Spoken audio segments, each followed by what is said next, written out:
Nearly every workplace has a fax machine, and so do plenty of homes. But if you use one of the older style fax machines, you could be putting yourself at risk for identity theft. Early Show consumer correspondent Susan Koeppen is here with the story, and this is probably not what people think either. Right, you're probably not thinking about this when you use a fax machine. Some fax machines, called thermal fax machines, actually keep a carbon copy of every document ever received.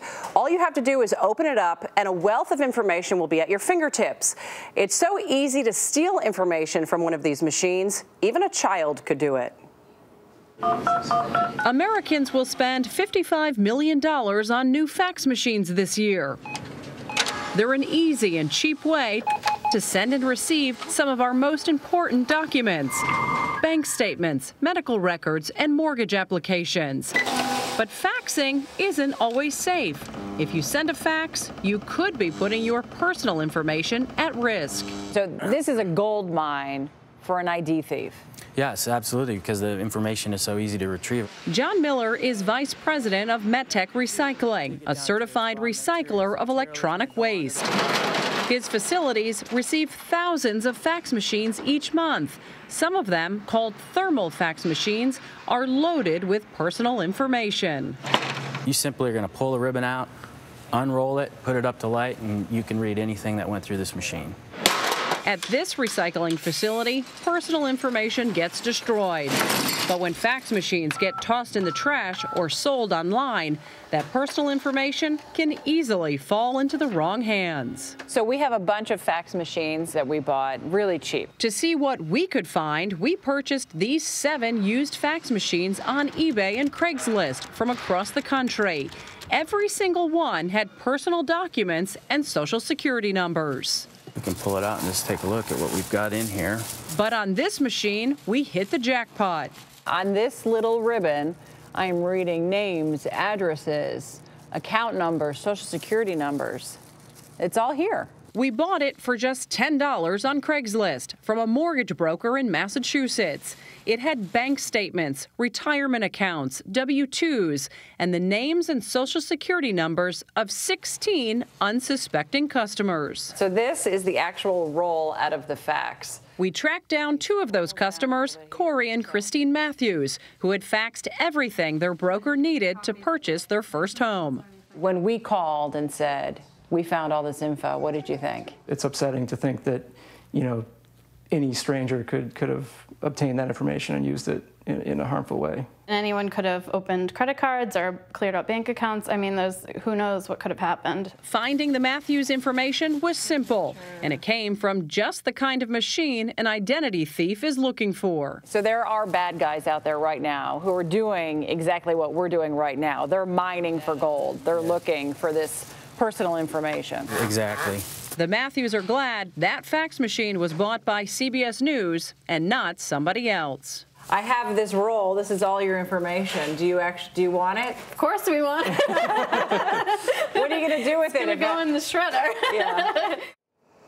Domestically, identity thieves are looking for these types of machines for sale or in landfills to do what's called data mining. But this is also an international problem. Much of our e-waste is shipped to third world countries where people are specifically looking for this information and then using it, Erica. This is another disturbing one, Susan, I have to be honest. So what can you do at this point to protect yourself? Well, look how easy it is to find this roll. You just open it up and it's right here. Here's all the information.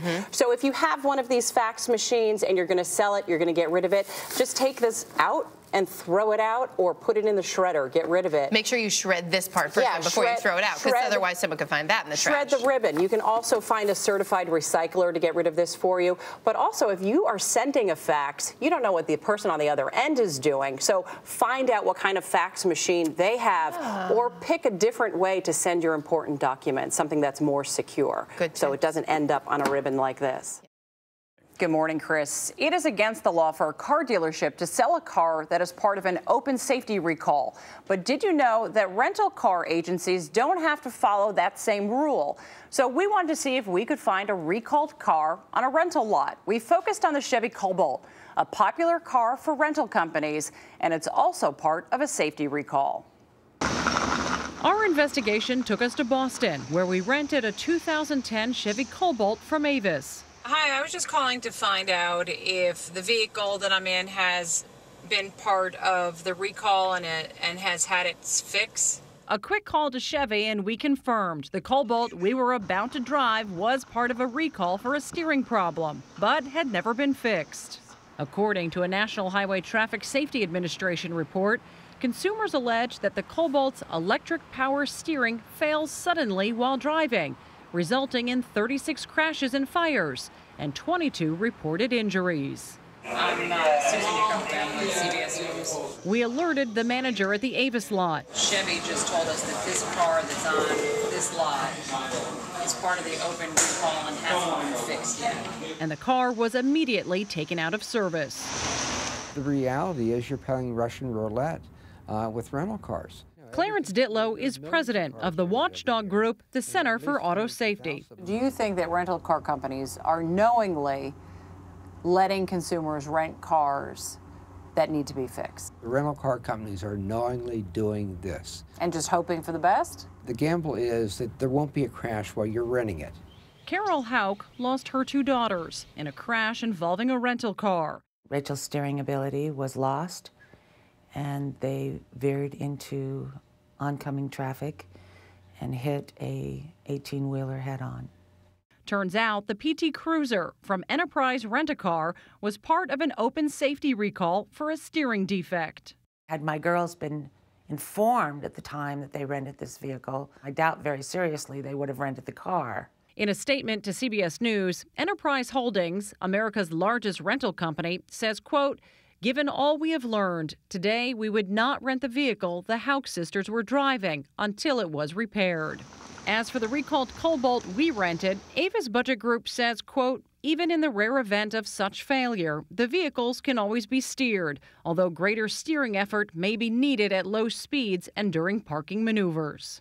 I want this not to happen to anyone else.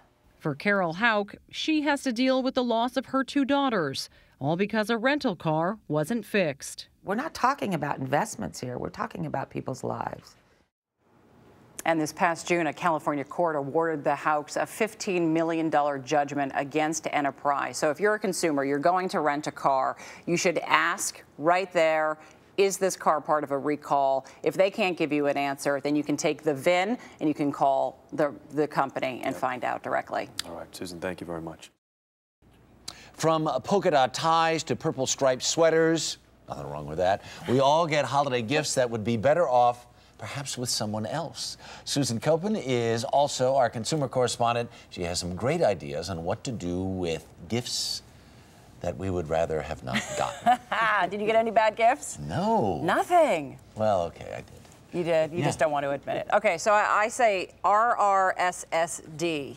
Return, regift, swap, sell, donate. Those are the things I say. I'm writing that down. You do with RRSSD, okay? SD. So returns. About 19% of people say they're going to return a gift they got this holiday season. Maybe it doesn't fit. Maybe they just don't like it. Right. But if you are making returns, try to go armed with the original, receipts. Yeah. If you can get the original receipt, that's great. That gets kind of tricky if, you know, it was a gift from somebody. Some places I went this Christmas, they actually give you a little tiny envelope with the receipt, with a gift receipt in it that just says, this came from this place.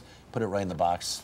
No problem. And about 60% of gift givers will put the receipt in there. I like to give the original receipt, and I like to pay cash for the gift, so the person can actually go back to the store and get cash if they want. So anyway. What about regifting? What's the best idea about love that? it, love it. You can't go wrong. But hey, listen, if you get a gift, which is just really a piece of junk, don't regift that. But say you get a picture frame, you're like, you know what, I don't need another picture frame. Personalize it, put in a picture of you and your best buddy, and give the frame to your best buddy. All right. Okay, wait, speaking of regifting, hold on. Jeff Glore sitting next to me.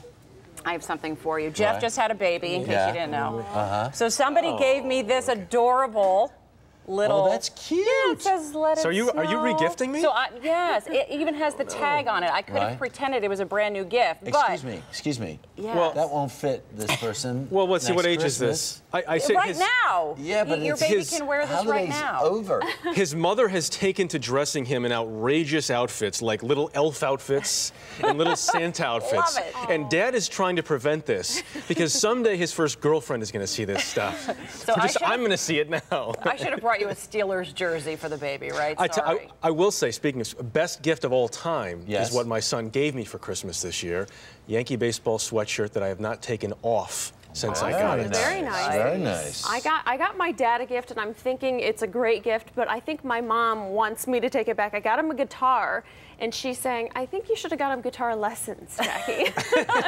That'll be next Christmas. Yes, next Christmas. Sorry, Mom. Now, so other than regifting, then what do you also suggest? Swapping? Swapping. So if you got a gift card and you don't really want it, there are plenty of websites out there where you can actually swap or sell your gift cards. Giftcardrescue.com is one of them. Also, try to sell your items. Go to eBay, go to resale shops. They're hot. They like to get these items, especially if you have the tags still on the item. There you go. How would you or feel? donate. How would you feel if you were on eBay one day and you saw that one-of-a-kind gift that you had gotten somebody you cared so much about for sale? Don't care. You don't care? Don't care. Sell it. You don't like it, get rid of it. And in the end, make you could some also money. donate them. And donate. Get the tax break. There you go. We'll pitch in for the guitar lesson. Okay, thank you. We don't want your mother to be too overwrought and too stressed out. At least it wasn't drums. Yeah, that's right. That's Then what we I have said. a serious problem. You can always go down the take it outside, right? All right, Susan, thank you so much. For more on what to do with gifts you don't want, go to our website, earlyshow.cbsnews.com. All right, so speaking of Christmas, I had an amazing Christmas. I was at my sister's house a couple of days before Christmas, and my ethnic background is Dutch, and there's a Dutch pastry that's served at Christmas time called banket, and she taught me how to make it. Yummy. You were telling me, though, that it's really intense. It's hard. Well, you have to prepare the dough and the filling the night before, goes in the refrigerator, and the next day, then you roll out the dough into a rectangle, spread the little stuff out and everything else. It's a very sort of painstaking process. Each sort of stick takes between 10 and 15 minutes to make, but I sort of really own it. Great. Oh, it's amazing. I feel Delicious. so cool about learning how to make it. A bunch of my wife's relatives from Poland. We had some pierogies. So did we. Holidays. Yes, we had pierogies in Detroit. So good. Love it. So good. Yeah, we and did too. made by great grandma, I think. Oh. It would be Jack's great grandma. Right. But they were just the only one who can do them, I think, right. Favorite pierogi? Sauerkraut. Potatoes. Potato.